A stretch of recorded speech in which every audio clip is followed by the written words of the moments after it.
तो आप भावुक व्यक्ति हैं, जो भी बात है खुले मन से कह देते हैं। थोड़ा-सा अग्रेशन भी है, गुस्सा भी आपको उतना ही आता है। मीडिया में जब ये चर्चाएँ चली कि बच्चे आपके यहाँ पढ़े हुए हैं, तो आपकी बॉडी लैंग्वेज थोड़ी-सी ऐसे लग रही थी कि क्या मतलब कोटा का दुर्भाग्य क्या रहा, कोटा में कुछ संस्थाओं ने बाकी सब संस्थाएं खत्म कर दी। तो कहीं न कहीं आपको भाजपा में होने का ये मौका मिला कि भाई टारगेट आपको इस वजह से किया जा रहा है कि आप सत्ता में कहते हैं ना चिड़िया चुग जाए खेत, उसके बाद में अकल क्यों आई? 23 लाख बच्चों का भविष्य बर्बाद करने में ये सबसे बड़ा जो रोल है वो एनटीए और शिक्षा विभाग का है। निश्चित बात है कि मैं कोई बहुत सातिर तो हूं नहीं, मैं एक संस्था में पढ़ना यदि गुनाह है तो फिर संस्था भाई जी कैसे टेस्ट करेगी किस आदमी को? जैसे हमारे कोई गार्जियन आया, उसके साथ मेरी फोटो बन गई, वो बाहर से मर्डर करके आ जाए, तो यार मैं इस बात को आज तक मैंने कोट नहीं किया, आज मैं कोट करूंगा। इस सेशन में मेरी संस्था में कम से 1000 बच्चा ऐसा होगा जिसका बच्चे नकल में पकड़े गए, और वो बच्चे कहाँ पढ़ रहे थे तो बात आई कि सीएलसी पढ़ रहे थे, तो सीएलसी ट्रोल हो गया, जबकि एक सीकर पे हम आंच नहीं आने देंगे। और मैं आखिरी बात कह रहा हूं, आप बेटा गांव भी चले गए हो ना, तो एक निवेदन है कि एक बार छत्तीसगढ़ वापस आप सीख रहा है। सुकून हमें इस बात का कि हमारा बच्चा पढ़ाई के फ्रीक्वेंसी में भी, ये आप एक में डिक्लेयर करते ना तो शायद पूरा खेल ही बहुत डिस्टर्ब। श्रेष्ठ एजेंसियां इस पर जांच कर रही हैं, उन सब लोगों को जो इसमें जिम्मेदार हैं उनको कड़ी से कड़ी सजा दी जाए। इससे सीकर का कौन सी सजा उन बच्चों का भुगतान कर सकती है, या फिर उनको लगे कि हाँ हमारे साथ ये हुआ लेकिन हमारे आने वाली पीढ़ी के साथ ऐसा नहीं हो? वो मस्ती करेंगे साहब। एक बताओ, एक बच्चा बाहर निकल और नंबर जोड़ रहा 700 प्लस या 715, वो अपने आप नाचता साहब है कि वो बिना आंसू रोता है, और बिना आंसू रोने से इससे बड़ी देशद्रोह में है। ये बिल्कुल देशद्रोह का पार्ट है अपने आप में, इसमें क्या बात है। मेरे यहाँ सैकड़ों बच्चे आप जानते हो फ्री पढ़ते हैं, उनको फ्री रखा है, जिसकी 2000 फीस 2000 जो फीस पहले थी वो हमने 1 महीने फीस दी केवल, जबकि 1.5 महीना नहीं जोड़ा हम लोगों ने। ऐसे एडमिशन हुए हैं जो राजस्थान के किसी अन्य शहर में तैयारी कर रहे थे, और वो कह रहे हैं 36 दिन साहब हमें सीकर आपके साथ रहना, आपका कैंप अटेंड करना। लेकिन आपके मन में एक टीस हुई कि मैं कोटा नहीं जाऊंगा, मैं सीकर आऊंगा, मेरा गृह क्षेत्र है, और 4-5 बच्चों से शायद मैं सही हूं, तो आपने शुरुआत की थी। अधिकार मांगने से ना मिले संताप, पाप संताप हो जाए, तो बोलो धर्मराज जी हैं मर जाए। कोई साथी जाते हैं टीवी चैनल वाले, वो गार्जियन कहते हैं कि बच्चा सीएलसी पढ़ा, और उसको भी कुछ लोगों ने ट्रोल कर दिया। तो मैं उनसे पूछता हूँ, भाई बच्चा पढ़ाना अपराध है क्या? बच्चा क्या करता है उसमें हम क्या कर सकते हैं? मेरे लिए मेरा सीकर जो है, मेरे लिए ये सब कुछ है। अब इस पे कोई कमेंट लिखेगा कि साहब आप तो छूट नहीं कर सकते, तो अब कोई आदमी कार लेके आ रहा है, उसके हाथ में 4 अंगूठियां हैं, और वो कहता है मेरी छूट को, तो उसको कोई नहीं करेगा। लेकिन आज भी जिस आदमी के हाथ की हथेलियों में ब्याई फटी हुई है, उसके मेरे स्टाफ को साफ कह रखा मैंने, उस आदमी को आप सेव करोगे ना। मुझे पार्टी ने चुनाव का मौका दिया था, मैं चुनाव लड़के आया था, वो मेरा एक पार्ट है। निश्चित बात है, मैं सीएलसी में आज भी उसी भाव से काम करता हूँ। और उसके दादा ने कहा, श्रवण जी आ तो पेपर आउट होता है, इं टाबर पड़गी बेडाल जब बोलो गाँव के भाषा, और तो इं पड़गी जा मन दया छोरी पर। लेकिन जो थे लाइव आया मन जगह थालो बोस लाइव आ रहे। राम से प्रार्थना है कि ये बच्चे स्वस्थ रहे मानसिक, और राज से ये उम्मीद है कि अगला अच्छा एग्जाम कराएंगे। इट का बच्चा बायोलॉजी करता है, बायो आपने शुरू की, पहला प्रश्न किया, दूसरा टक टक टक टक प्रश्न हो रहे हैं, कट ऑफ जाएगी 640। 4 बच्चों के घर कोई भी गए, कोई साथी गया, उन्होंने नाम ले दिया कि बच्चा पढ़ता है सीएलसी में, तो बाकी जो बच्चे कहीं तो पढ़ ही रहे हैं। आपके माध्यम से कहना चाहूंगा हॉस्टल वालों से भी कि भैया याद करो, कोरोना काल में बच्चे जब नहीं थे, हमें पता है कि हमारी क्या स्थिति हुई थी। 3 मई 2026 को नीट का पेपर होता है। 23 लाख विद्यार्थी वो पेपर देते हैं। महज कुछ दिनों बाद उन्हें पता चलता है कि पेपर लीक हो चुका है। देखिए ना कितनी बड़ी विडंबना है, इस देश में 10 रुपए का डायपर लीक नहीं होता, और नीट जैसी बड़ी एग्जाम का पेपर लीक हो जाता है। उसके बाद तमाम छात्रों में आक्रोश था, संस्था प्रधानों में आक्रोश था कि इतना बड़ा एग्जाम कराने वाली एनटीए जो 2018 में जब बनी तो ये दावा करती थी कि हमारा अब एग्जाम में कोई पेपर लीक नहीं होगा, और उसके बाद 2015-16 में हुआ, 21, 24 और 26 में इतने बड़े लेवल पर लीक हुआ कि मानो कि थोक के भाव पेपर मिल रहा था। लेकिन चर्चाओं में आ गया सीकर, क्योंकि सीकर वो शहर रहा जिसने एनटीए को मेल किया, सीकर वो शहर रहा जिसने जागरूक नागरिकता का एक परिचय दिया, और इस लीक का पूरा भंडाफोड़ सीकर ने किया। तमाम चर्चाओं के बीच हमारे साथ हैं श्रवण चौधरी, जो इंजीनियर बने, इंजीनियर बनने के बाद एक सपना लिया कि मैं मेरे शहर में डॉक्टर और इंजीनियर तैयार करूंगा। सर सबसे पहले तो आपका स्वागत है, और स्वागत तो कहें लेकिन 23 लाख बच्चों का भविष्य मझधार में है, कैसे देखते हैं? देखो, सबसे पहले तो मैं आपके बताऊं चैनल के माध्यम से कि पेपर लीक हुआ, इसकी जो मेल हुई, इसकी सूचना सीकर ने की। सीकर के साथियों ने, सीकर के बच्चों ने बताया एनटीए को कि पेपर लीक हुआ या गेस्ट पेपर से पेपर आया है। निश्चित रूप से बच्चों का बहुत नुकसान इससे हुआ है। बच्चा फिर से अपनी तैयारी वापस करेगा तो वो बच्चा घर चला गया, सामान ले गया। बहुत से बच्चों जो मार्क्स जोड़े, आजकल तो 2 से 5 एग्ज़ाम होता है, 6 साढ़े 6 की आ जाती है, 7 बजे नंबर जुट जाते हैं। और जो बच्चा 650 680 मार्क्स बना रहे थे, वो तो कई ऐसे थे अपनी किताबें गिफ्ट करके किसी को कॉपियाँ बांट के किताब मिला उन छात्रों से। हाँ बिल्कुल, कई रद्दी बेच दी है, गलती भी क्या है। तो निश्चित रूप से बच्चों को नुकसान हुआ है, इसमें कहीं कोई शक नहीं है। लेकिन अब ये भी है, पर फर्जीवाड़े से जो लोग एडमिशन ले रहे थे, चलो 1 महीने फिर तैयारी कर लेंगे, लेकिन कम से कम अगली नीट जो हम ये ईश्वर से प्रार्थना, सरकार से उम्मीद है। राम और राज 2 ही होते हैं। राम से प्रार्थना की जा सकती है, राज से उम्मीद की जा सकती है। तो राम से प्रार्थना है और राज से ये उम्मीद है कि अगली जो एग्ज़ाम है 21 जून जो डेट दी है वो ट्रांसपेरेंट हो, ताकि वही लोग जाएं जो योग्य हैं। दूसरा, जो देश की श्रेष्ठ एजेंसियाँ इस पर जाँच कर रही हैं, उन सब लोगों को जो इसमें जिम्मेदार हैं उनको कड़ी से कड़ी सज़ा दी जाए। इससे सीकर का बच्चा बहुत परेशान है। हमारे शहर की बात करें और सभी संस्था प्रधान बहुत जो साल मेहनत करते हैं, इस बिल्कुल सामान्य गांव से बच्चे आते हैं, इनके साथ हम लोग 24 घंटे 1 साल 2 साल 3 साल तक मेहनत करते रहते हैं। उनके सपने टूटते हैं, दर्द बहुत होता है। सीकर में प्लस पॉइंट ये कि हम लोग जुड़े रहते हैं बच्चों के साथ। हमारे लिए बच्चा वो ऐसा नहीं है कि डायरेक्टर कहाँ बैठा है और बच्चों को पता नहीं। यहाँ तो बच्चे के साथ आत्मीयता होती है, पिता पुत्र जैसी। आप देख रहे हो पिछले 4 महीने जनवरी फरवरी मार्च अप्रैल हमारे कैंप लग रहा था। मेरी संस्था की बात करूं, मैं खुद रात को 11:30 जग के जाता था यहाँ, हमेशा लाइव देखा होगा सोशल मीडिया से। तो निश्चित बात है, व्यथित भी हैं, लेकिन अब जो भी परिदृश्य बना है उसका मुकाबला करें, फिर बच्चे आगे। आज हमारे टेस्ट हुआ, आज हजारों बच्चों ने टेस्ट शुरुआत कर दी हम लोगों ने। हमारे कैंप चलता है, हमारे सुबह 7 से लेकर रात को 11:30 बजे तक हमारे बच्चे यहीं बैठ के पढ़ाई करते हैं, टेस्ट देते हैं, डाउट काउंटर, हमारी पूरी टीम लग गई। तो हम तो फिर वही है कि राम से प्रार्थना है कि ये बच्चे स्वस्थ रहे मानसिक, और राज से ये उम्मीद है कि अगला अच्छा एग्जाम कराएंगे। ये राम से तो प्रार्थना हो सकती है सर, लेकिन राज से उम्मीद करने के साथ अगर उम्मीद पूरी नहीं हो और उम्मीदें इस कदर टूटे, तो हम कानून और संविधान हमें यह हक देता है कि आवाज़ बुलंद करने के लिए सड़कों पर भी उतरा जा सकता है राज के बिल्कुल, खिलाफ। आप सही कह रहे हैं, लेकिन बच्चा की डेट आ गई, बच्चा अपने एग्जाम में वापस लग चुका है। और निश्चित बात है, मुझे पूर्णतः सरकार पे विश्वास है, हमारी एजेंसी विश्वास है कि दूध का दूध पानी का पानी करेंगे, कर भी रहे हैं। लेकिन आपको ये नहीं लगता कि ये कहीं ना कहीं एनटीए के अस्तित्व पर ये सवाल उठा रहे हैं? एनटीए जब बना उसके बाद में ये लगातार ये घटनाएं हो रही हैं और इस कदर हो रही हैं, अब की बार तो मतलब हद हो गई है। मतलब एनटीए को नेशनल टेस्टिंग एजेंसी कहने के बजाय लोग नकारा टेस्टिंग एजेंसी कहने लगे। देखो, ये तो निश्चित बात है कि जो घर का मुखिया होता, बड़ा होता, गलती कोई करे आरोप उसी पे आता है। जैसे आपने देखा होगा कि कुछ बच्चे नकल में पकड़े गए, और वो बच्चे कहाँ पढ़ रहे थे, तो बात आई कि सीएलसी पढ़ रहे थे, तो सीएलसी ट्रोल हो गया। जबकि एक बताओ, कोई बच्चा संस्था में पढ़ता है, उसका पिता पेपर खरीदता है, या वो कोई बुरा कर्म करके आ जाए तो संस्था क्या करेगी? फिर तो जो अपराधी प्रवृत्ति के लोग हैं, वो जिस स्कूलों में पढ़े, कॉलेज में पढ़े, उन सबको आप दोषी घोषित कर दोगे क्या? तो निश्चित बात है, जिम्मेदारी है, और एनटीए ने जिम्मेदारी ली है। आज अब देखा, माननीय मंत्री महोदय ने अगले साल इसका मोड भी चेंज करने की बात कर ली, जिसको सीबीटी बोलते हैं, कंप्यूटर बेस्ड टेस्ट। ये अकल अब क्यों आई? जब वो कहते हैं ना चिड़िया चुग जाए खेत, उसके बाद में अकल क्यों आई? 23 लाख बच्चों का भविष्य बर्बाद करने में ये सबसे बड़ा जो रोल है वो एनटीए और शिक्षा विभाग का है कि उन्होंने, वो बच्चा किस मनस्थिति में होंगे ये शायद वहां बैठे लोग नहीं समझ पा रहे। नहीं, ऐसा नहीं है, वो भी लोग समझ रहे हैं। निश्चित बात है, ये गलत हुआ, लेकिन अब जो जिस बहुत पहले कर देना चाहिए था। बहुत पहले भी कर देना। लेकिन फिर भी मैं एक बात यहाँ कहना चाहूंगा कि पेपर पहले भी आउट, कई बार, मैं तो 30 साल फील्ड में हूँ, तो कई बार 1-1.5 महीने बाद ये फैसला होता था कि एग्जाम रद्द हो गई।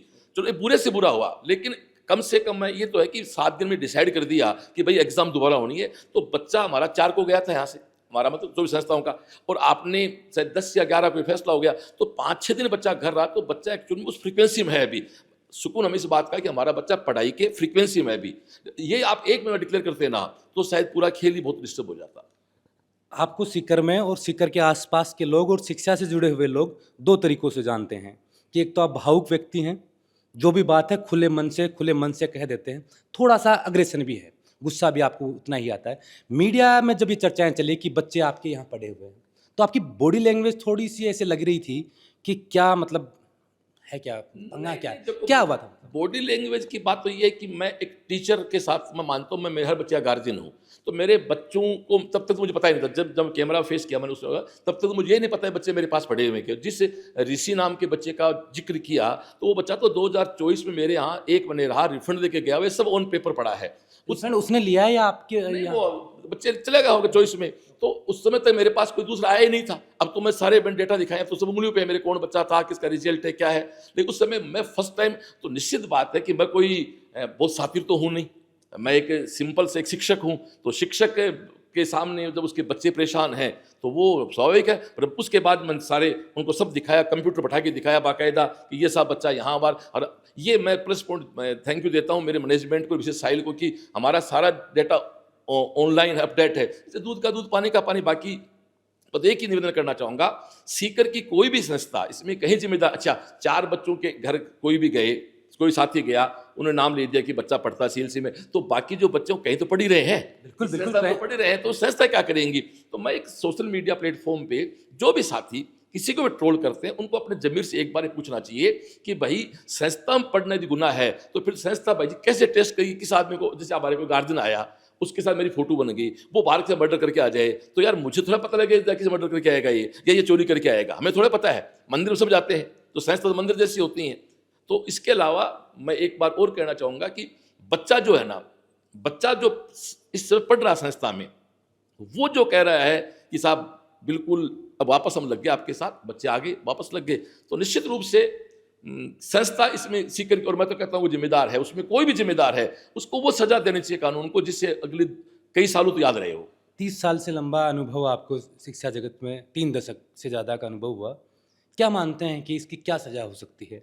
कौन सी सज़ा उन बच्चों का भुगतान कर सकती है, या फिर उनको लगे कि हाँ हमारे साथ ये हुआ लेकिन हमारे आने वाली पीढ़ी के साथ ऐसा नहीं वो हो? तो देखो जो भी संविधान की धाराएं हैं, देश की धाराएं, उसी अनुसार जो होगा, तो मैं तो ये पीछे कहता हूँ कि वो सजा मिले जाए कि आगे कोई 3 बार सोचेगा। हम कहते हैं 3 बार सोचे वो काम करना पड़ेगा। देशद्रोह से बड़ा अपराध? देशद्रोह में है ये, बिल्कुल देशद्रोह का पार्ट है अपने आप में, इसमें क्या बात है साहब। बच्चे टूटते हैं, आप जो भी मेरे को व्यक्तिगत जानते 30 साल से, और निश्चित रूप से हमारा बच्चों के साथ, और सीकर की एक चर्चा चलती है, सीकर में ज़्यादा सिलेक्शन क्यों हुआ सीकर, तो साहब पिछले 4-5 साल में बच्चा सीकर ही आ रहा है। आऊँगा मैं इस मुद्दे पे आऊँगा सर। मैं उससे पहले मैं जानना चाहता हूँ कि आप भी इसी फील्ड से निकले हुए हैं, आप भी इंजीनियरिंग की, इंजीनियर बने, फिर आपने ये सपना देखा। उस समय क्या मन में था? और सबसे पहले अगर उस समय आपके साथ ये घटना हो जाती, तो मैं डायरेक्टर के नाते नहीं, एक मतलब छात्र के नाते आपसे पूछना चाहता हूँ, आपकी मनस्थिति क्या होती? क्या घटता अंदर ही अंदर मन में, परिवार को लेकर, समाज को लेकर? क्योंकि बहुत से बच्चे आप लोगों को मिठाइयाँ तक खिला गए थे, अब वो बच्चे दोबारा आपसे आ रहे हैं, कैसे नजरें मिला? मिठाइयाँ क्यों, नंबर जोड़ने के बाद हम डांस किए हैं। ये तो मतलब कुछ लोगों को पता ही नहीं चीज़ क्या, भाई बच्चा एग्जाम दे के बाहर निकलता है, पेपर बच्चे के पास होता है, पेपर बाहर होता है, तो सब कोचिंग के जितनी कोचिंग हैं उन सब ने की बढ़ा दी, हमारी सब की इस बार सेम थी, कोई डिस्ट्रीब्यूशन था ही नहीं, बच्चों ने नंबर जोड़ लिए, तो मस्ती करेंगे साहब। एक बताओ, एक बच्चा बाहर निकल और नंबर जोड़ रहा 700 प्लस या 715, वो अपने आप नाश्ता साहब है। अब जिसको पता ही नहीं कि नीट क्या है, पेपर बाहर आता, हाँ पेपर बाहर नहीं है तब तो आप कह सकते हो, आपको कैसे पता लगा जी नंबर कैसे जुड़े? पेपर बच्चे के हाथ में टिक लगा के लाया है। देश की सारी संस्थाएं जो कोचिंग संस्थाएं 10-12 देश में काम करती हैं, उन सब पे टीचर बड़ा की डाल रहे हैं, तो फिर तो बच्चा अपने आप झूमता है साहब। तो अब रही बात छात्र, तो साहब मैं इस बात की समझ सकता हूँ कि वो बिना आंसू रोता है, और बिना आंसू रोने से इससे बड़ी दुख नहीं होता, आदमी के आंसू भी नहीं आते। मेरे साथ यही है कि मेरे बच्चे मेरे साथ हैं, वो उनके साथ हम जगह वो 700 नंबर जोड़ रहा है, कोई 715 जोड़ रहा है, वो उसको वापस आ रहा है। आज मेरा पेपर स्टार्ट हुआ, आज मैंने खुद बांटे पेपर खड़े होके, इसलिए बांटे ताकि मैं उनसे आंख मिला के उनको कैसे कहूँगी तुम, ये बड़ी बात, आज पेपर हुआ था हमारे यहाँ, हमारा गार्जियन खड़ा है तुम्हारे साथ, मैं खुद हाथ से बांटे पेपर, आज खुद बांटे हाथ से बांटे बच्चों। मैंने देखा, हाँ वो इधर से देखा। अभी जो हो रहा है, बच्चे अभी लौट रहे हैं, और कहते हैं कि प्रधानमंत्री ने कहा कि आपदा में अवसर, जब कोरोना आया उस समय उनका कहने का संबंध किसी और तरीके से था, लेकिन विपक्ष ने उसे किसी और तरीके से लिया। लेकिन क्या अब सीकर के लोग या सीकर के संस्था के लोग इस चीज़ को आपदा में अवसर देख पा रहे हैं? देख रहे हैं? नहीं, आपदा का अवसर तो नहीं कहूँगा मैं, लेकिन कट ऑफ हम लोग 605 या 10 नंबर मान रहे थे। जिस बेटे बेटी के 500 बन रहे हैं, SC/ST कट ऑफ हम लोग 500 मान रहे थे, उनके यदि 400 बन रहे हैं, तो उनको ये मैं कहूँगा कि ये 36 दिन हो गए, काउंट किए थे मैंने, 36 दिन है। इन 36 दिन उनको मेहनत करनी चाहिए। अब इसको अवसर आपदार में सब दूर जाऊंगा तो फिर आजकल लोगों के पास इतना टाइम है सोशल मीडिया के लिए, लेकिन 36 दिन मिले उनको, किसको जो सिलेक्ट नहीं हो रहे थे, तो उनको जो बहुत से हजारों बच्चे वापस क्लास ज्वाइन कर ली थी, उन्होंने अपनी क्लास छोड़ दी अगले साल की और लग गए। तो मैं ये कहूँगा मेरे उन बच्चों से कि जो सिलेक्शन रेंज में थे, बेटा आप तो 3 मई की गलतियों को मुट्ठी बांधो, या 3 मई से गलती हुई वो 21 जून को नहीं हो, और जो बाहर हो रहे हैं उनको लगा एक मौका दिया है। मैं तो कह सकता हूं कि उन बच्चों के लिए नो बॉल पे कैच आउट है। तो इसमें होगा, मैं आपको 2015 का एग्जांपल देता हूं। 2015 में तब आरपीएमटी होती थी मूल रूप से, आरपीएमटी हुआ था और वो पेपर रद्द हो गया था। तो बहुत से बच्चे बाहर थे, लेकिन टाइम मिला 1-1.5 महीने का। करीब आज भी याद है, उस समय करीब 60-70 ऐसे बच्चे थे, मैं संख्या हो आगे पीछे हो जाए, जो बाद में एग्जाम सेलेक्ट हुए। लेकिन मैं एक बात और भी कहना चाहूँगा, कुछ 2-4 बेटे बेटे ऐसे भी थे जो उसमें सेलेक्ट फिर बाहर हो गए। वो कौन हुए? जिन्होंने थोड़ा आलस कर लिया, गांव चले गए, वापस नहीं आए। तो आपके एक बात जरूर करना चाहूँगा, आपसे किसी भी संस्था के बच्चों सीकर की, मैं मेरी बात नहीं कर रहा, किसी भी संस्था, आप बेटा गांव भी चले गए हो ना, तो एक निवेदन है कि एक बार छत्तीसगढ़ वापस आप सीकर आ जाओ। जहाँ भी तैयारी कर रहे हो आप, जिस शहर में तैयारी कर रहे हो ना। सर 36 दिन वापस आने, बच्चे तो लौट आएंगे। हाँ। लेकिन मैं आपदा का अवसर दूसरी तरीके से बता रहा था। मैं 2011-12-13 में आईआईटी का पेपर देने अजमेर गया था। तब 300 रुपये के होटल का मैंने 2300 रुपये पे किया। मतलब किस तरीके से इसको अब यहाँ सीकर वो बच्चे लौटेंगे। उन्होंने हॉस्टल खाली कर दिए, उन्होंने फ्लैट ले रखे थे, फ्लैट खाली कर दिए। अब वो लोग उनसे दुगुनी तिगुनी नहीं, नहीं, नहीं, नहीं, तो साहब आप सीकर में कोई नहीं कर रहा है। मैं मेरी बता दूं, हम 36 दिन का टेस्ट कराएंगे उनके। टेस्ट का एक रुपया चार्ज नहीं है। और हमने हमारे हॉस्टल में जो 11 महीने, मेरे यहाँ सैकड़ों बच्चे आप जानते हो फ्री पढ़ते हैं, उनको फ्री रखा है। जिसकी 2000 फीस, 2000 जो फीस पहले थी वो हमने 1 महीने फीस दी केवल, जबकि 1.5 महीना नहीं जोड़ा हम लोगों ने। और ऐसे सभी कर रहे हैं। और सीकर के ना हॉस्टल वाले ऐसे कर रहे हैं। मेरे प्राइवेट हॉस्टल वालों से बात ना बिल्कुल नहीं बात कर हुई रहे। आपकी? मेरे साथ 2-4 50 जुड़े हुए हैं, और हम तो कल मीटिंग भी कर रहे हैं। हम लोग कल शाम को, हालांकि मैं आपकी एक अच्छी बात बताऊं, मैं प्राइवेट हॉस्टलों में गया हूं। उन लोगों ने कहा कि हमारा जमीर जिंदा है, हम ऐसा नहीं करेंगे। मतलब ऐसा कहा, लेकिन बहुत से लोग इनको आपदा में अवसर देखते हैं। नहीं, उनको बजाओ मत ना भाई। ऐसे कोई बच्चे हों तो मैं तो कहता हूँ सीएलसी के बच्चे के साथ कोई बाहर वाला ऐसा करता तो मेरे पास आओ, हम उसको कोऑपरेट करेंगे। और अन्य में दूसरी संस्था बच्चे, तो मेरी संस्था साथ में निवेदन है मेरा, सभी हमारे अच्छे मित्र हैं, व्यवसाय का हमारी प्रति सबकी जगह होती हैं, उन सबसे निवेदन है कि ऐसे उन हॉस्टलों में आप कोऑपरेट करो जो हॉस्टल वाले तैयार हैं। और आपके माध्यम से कहना चाहूँगा हॉस्टल वालों से भी कि भैया याद करो, कोरोना काल में बच्चे जब नहीं थे, हमें पता है कि हमारी क्या स्थिति हुई थी। सब कुछ बच्चे ही हैं, तो 1.5 महीने से बच्चे को हाँ वो चार्ज ले लो आप जो पहले लेते थे। ये तो देखो 1.5 महीना मत काउंट करो, 30 दिन का चार्ज आपका 8,000 था, 5,000 था, वो ले लो। इसमें तो कैसे गलत भी नहीं आप और वो ले रहे हैं जो व्यवहारिक है वो तो, क्योंकि उनको भी तो बड़ी बड़ी किस्तें चुकानी तो आटा तो कोई नहीं खिला सकता। एक प्राइवेट हॉस्टल चला रहा बेचा, एक महीने खाना तो भाई वो कैसे खिला सकता है? संस्था फिर भी खिला सकती है 100, 200, 500 बच्चों को। हाँ, एक बात जरूर कहना चाहूंगा यहाँ पर मैं, इसमें कई बच्चे बाहर से भी आ रहे हैं। अभी हमारे पास तो 15-20 ऐसे एडमिशन हुए हैं जो राजस्थान के किसी अन्य शहर में तैयारी कर रहे थे, और वो कह रहे हैं 36 दिन साहब हमें सीकर आपके साथ रहना, आपका कैंप अटेंड करना, आपकी असेंबली अटेंड करनी है। आप मेरे हॉस्टल में भी आए हैं, प्राइवेट हॉस्टल में रहे हैं। सीकर में तो लोग बहुत पॉजिटिव हैं इस बात को लेकर। क्योंकि सीकर जब कोरोना जैसी महामारी आई तब भी आप लोगों ने एक सामूहिक प्रयास किया और ऑक्सीजन प्लांट के लिए। नहीं सर, मैं सीकर की बताऊं, सीकर में क्या है, जो पहले प्रिपरेशन मान लो कोटा होती थी, कहने बात ही नहीं है, तो वहाँ जो खर्चा 3-4 लाख रुपए था ना, वो सीकर में करीब 1.5-2 लाख हो जाता है। फिर दूसरी बात है कि रिपीटर बच्चा होता है ना, नीट में रिपीटर बच्चे खूब होते हैं, जेम तो होता नहीं। रिपीटर बच्चा मतलब 2 साल तैयारी कर ली, ये मेरी संस्था ने सभी, फिर तीसरे साल या दूसरे साल उससे या तो फीस लेते हैं नॉमिनल, या उसको फ्री पढ़ा देते हैं। भाई मैं इस बात को आज तक मैंने कोट नहीं किया, आज मैं कोट करूंगा। इस सेशन में मेरी संस्था में कम से 1,000 बच्चा ऐसा होगा जिसका कोचिंग हॉस्टल फ्री रहा है। कम से मैं माफी चाहता हूँ, मैं पहली बार बात इसलिए बोल रहा हूँ कि वो कहते हैं कि जो सत्य परेशान हो जाए, अधिकार मांगने से ना मिले संताप, पाप संताप हो जाए, तो बोलो धर्मराज जी हैं मर जाएं। तब आज पहली बार बोल रहा हूँ मैं, और मैं तो कहता हूँ आज भी मेरा गेट खुला है। ऐसा कोई बच्चा हो जिसको कोई लगता है कि उसका इस तरह से, आप आओ ना मेरे पास। और मैं मेरे लिए नहीं कह रहा हूँ, सभी संस्था साथियों के विश्वास पे कह सकता हूँ, कोई मना नहीं करेगा। ये संघर्ष ही तो है जो सीकर को एक पहचान बनाया। अब आपने कोटा का जिक्र कर दिया तो मैं कोटा पे ही आ जाता हूँ। राजस्थान में कोटा वो शहर हुआ करता था जहाँ इंजीनियर और डॉक्टर बनने का सपना लेकर राजस्थानी नहीं बाहर के आते थे। लेकिन आपके मन में एक टीस हुई कि मैं कोटा नहीं जाऊँगा, मैं सीकर आऊँगा, मेरा गृह क्षेत्र है। और 4-5 बच्चों से शायद मैं सही हूँ तो आपने शुरुआत की थी और आज इतना बड़ा हब बना।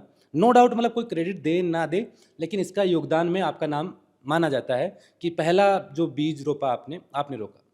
कैसे देखते हैं, मतलब आज कितना कंपटीशन है? क्योंकि जिस लेवल पे, नहीं बताता हूँ, मैं कोटा इंजीनियरिंग कर रहा था। इंजीनियरिंग कर रहा था तो कोटा में मैंने एक चीज़ देखी कि यार कहीं जो गांव से बच्चे आते हैं उनको कहीं ना कहीं शहरी कल्चर में थोड़ी अनकंफर्ट फील होती है। तो मैंने कहा अपन सीकर चलेंगे। तो आप देखो सीएलसी बाई चांस नहीं है, मेरा पहला स्लोगन था सीएलसी का सपना हर गांव से डॉक्टर बने, इंजीनियर बने अपना। उस समय जहां हमारे गांव में सरकारी नौकरी 1 3rd ग्रेड की भी होती नहीं थी, वहां मैंने डॉक्टर की बात की, लोग बड़े हंसते थे। और मेरे साथ तो ये सौभाग्य दुर्भाग्य पता नहीं, ये हंसी और मजाक के पात्र के साथ कुंडली योग ऐसा ही है। अभी आप कभी खुशी कभी गम। अभी आप देख रहे हो ना, एक कोई साथी जाते हैं टीवी चैनल वाले, वो गार्जियन कहते हैं कि बच्चा सीएलसी पढ़ा और उसको भी कुछ लोगों ने ट्रोल कर दिया। तो मैं उनसे पूछता हूँ भाई, बच्चा पढ़ाना अपराध है क्या? बच्चा क्या करता है उसमें हम क्या कर सकते हैं? आजकल किसी का एक बताओ, किसी का बच्चा मर्डर करके आता है, माँ सीता का हरण हुआ था, तो कोई आदमी मर्डर करके आता है या चोरी करके, उसके बाप को जेल आज तक हुई है कभी? तो उस बाप की थोड़ी गलती है। तो वो जो पैदा करता है उसको भी पुलिस कहते नहीं भी आपकी गलती नहीं है, प्रशासन कहता आपकी गलती नहीं है, तो कहता है तो हमारे तो बच्चा पढ़ के गया, वो भी लास्ट ईयर, इस साल नहीं, वो भी लास्ट ईयर थे, इस साल थे ही नहीं हमारे पास। तो मैंने उस थीम से कोचिंग स्टार्ट किया, भी शुरू किया, और आज आप देख रहे हैं 30 साल से उसी जोश से काम कर रहा हूँ, क्योंकि मेरे लिए पैशन है, मेरे लिए मेरा सीकर जो है, मेरे लिए ये सब कुछ है। और रही बात कोटा की, तो निश्चित बात है मैं कोटा से डिग्री करके आया था, मेरे को वहीं से प्रेरणा मिली थी, मैं बिल्कुल आइडल ग्रुप में हमेशा देखा, आज भी देखता हूँ। लेकिन यहाँ फिर 5-6 लोग, कोटा का दुर्भाग्य क्या रहा, कोटा में कुछ संस्थाओं ने बाकी सब संस्थाएं खत्म कर दी। अच्छा, बाकी जो छोटी संस्थाएं 10 संस्थाएं चलती थी पहले, याद करो कितनी संस्था थी वहां पर, सब चल, नाम नहीं कोट करूंगा, तो पूरा शहर था। अब 21 की संस्था पर सीकर का प्लस पॉइंट है कि यहाँ आज 8-7 संस्था, स्कूल अच्छी मिलाए हैं, पर तो करीब 12-13 संस्था वाले लोग यहाँ 18-18 घंटे काम कर रहे हैं। उसकी देन है कि सीकर आगे बढ़ रहा, फिर हम सेव करते हैं आर्थिक रूप से। अब इस पे कोई कमेंट लिखेगा कि साहब आप तो छूट नहीं कर सकते, तो अब कोई आदमी कार लेके आ रहा है, उसके हाथ में 4 अंगूठियां हैं और वो कहता है मेरी छूट को, तो कोई नहीं करेगा। लेकिन आज भी जिस आदमी के हाथ की हथेलियों में ब्याई फटी हुई है, उसके, मेरे स्टाफ को साफ कह रखा मैंने, उस आदमी को आप सेव करोगे, हम तो करते हैं और सभी करते हैं, और मैं तो भी करता हूँ साहब विशेष, क्योंकि मेरे गुरुदेव आदेश ऐसा ही है कि पता नहीं किस रूप में मैं तेरे सामने आ जाऊँ। और निश्चित बात है 31 साल की मेहनत ही है कि पिछले 3-4 दिन से जो नेगेटिव समाज के लोग हैं, जिन्होंने ट्रोल किया, उसके बाद भी मोर देन लोग ये कह रहे हैं कि साहब श्रवण ऐसा नहीं कर सकता। मैं तो कहता हूँ बिल्कुल साहब, जो गलती करता है उसको सजा मिलनी चाहिए। लेकिन मैं समाज से अपील करना चाहता हूं कि बिना गलती आप किसी को ट्रोल करते हैं तो कहीं ना कहीं आप भी पाप के भागीदार होते हैं। और बाकायदा देश की एजेंसी जांच कर रही है, हम चाहते हैं जल्दी से जांच का फैसला आए। और आपने एसओजी का वीडियो देखा, उसमें साफ कहते हैं उसके ऑफिसर कि भाई किसी भी संस्था इन्वॉल्वमेंट इसमें साहब, इतना बेवकूफ़ कोई नहीं है। मैं या अन्य साथी जिन्होंने 30-25 साल जीवन की तपस्या करके एक सिस्टम, एक मान सम्मान किया है, वो निश्चित बात ये काम कभी नहीं कर सकते। तो मैं सभी से कहना चाहूँगा कि आप लोग जब तक सच्चाई कोई चीज़, और जो गलती की है उनको सजा मिलनी चाहिए साहब, मैं खुद इसके साथ हूँ। बिल्कुल, बहुत गंभीर बात की है और शायद वो लोग समझ पाएंगे जो कह पा रहे हैं। लेकिन जब मैं एक पत्रकार के नाते जो ये चीज़ें सिनेरियो देख पा रहा हूँ, ये परसेप्शन जो बना है वो इस वजह से बना क्योंकि आप शिक्षक के साथ साथ, डायरेक्टर के साथ साथ एक पार्टी से बिलोंग करते हैं, वो भाजपा है। भाजपा की स्टेट में सरकार है, सेंटर में सरकार है, तो कहीं ना कहीं आपको भाजपा में होने का ये मौका मिला कि भाई टारगेट आपको इस वजह से किया जा रहा है कि आप सत्ता में। बिल्कुल, कुछ छोटी सोच के लोग इसको भी क्या, लेकिन मैंने तो सुन बंद कर 2-3 दिन से, क्योंकि मैं मेरा काम करना है मेरे को। तो कल एक वीडियो किसी ने बताया कि व्यक्ति, वीडियो नाम नहीं कोट, उसने कहा कि मैं वैचारिक पार्टी श्रवण चौधरी से मेरी अलग है, लेकिन श्रवण चौधरी जो लोग आरोप लगा रहे हैं वो गलत है। एक आदमी यहाँ तक कहा कि जो लिख रहे हैं इस प्रकार के, उनके संस्कार ही खराब हैं। मुझे बहुत अच्छे लगे, ये मैं समय के साथ डिस्क्लोज करूँ कभी। और मैं निश्चित बात करता हूँ कि इससे बिल्कुल निश्चित बात है, मुझे पार्टी ने चुनाव का मौका दिया था, मैं चुनाव लड़के आया था, वो मेरा एक पार्ट है। निश्चित बात है मैं सीएलसी में आज भी उसी भाव से काम करता हूँ। और मैं साफ कहता हूँ साहब, मेरे जीवन के साथ भी सीएलसी है, जीवन के बाद भी सीएलसी मेरे मूल आधार है। तो आज भी कहीं जाता हूँ तो मेरी पहचान सीएलसी वाला है। मेरे बेटे की शादी कार्ड देने में कहीं भी गया, किसी ऑफिस के पास गया, मंत्री महोदय के पास गया, अच्छा सीएलसी, वो बाहर जो आदमी खड़ा होता है सब सीएलसी वाले आए, तो सब सीएलसी मेरा मूल आधार है।